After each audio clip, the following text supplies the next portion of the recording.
Welcome to Sweet Life Beat Life. We hope this video helps. In this video, I will explain how to connect Zen Link.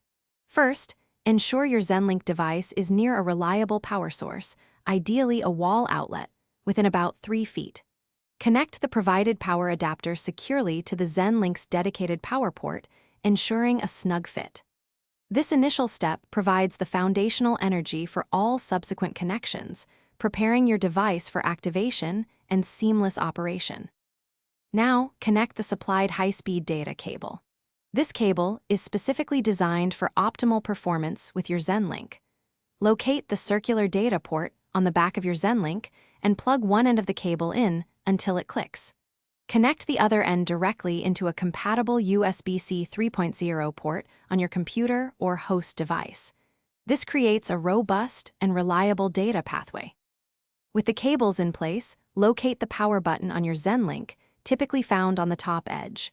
Press and hold it for 3 seconds until you feel a slight vibration.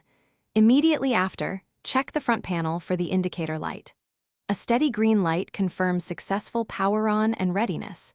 If it blinks orange, recheck the power adapter connection and your wall outlet. Next, we move to the software side. Launch the Zen Link Manager application on your connected computer. This essential program helps manage your device's settings. Within the application, click the prominent Detect New Device button, usually found in the upper left corner. Your Zen Link should appear in the Detected Devices list. Select it, then confirm the pairing. This finalizes the software handshaking process. Thanks for watching. Consider subscribing if we helped you.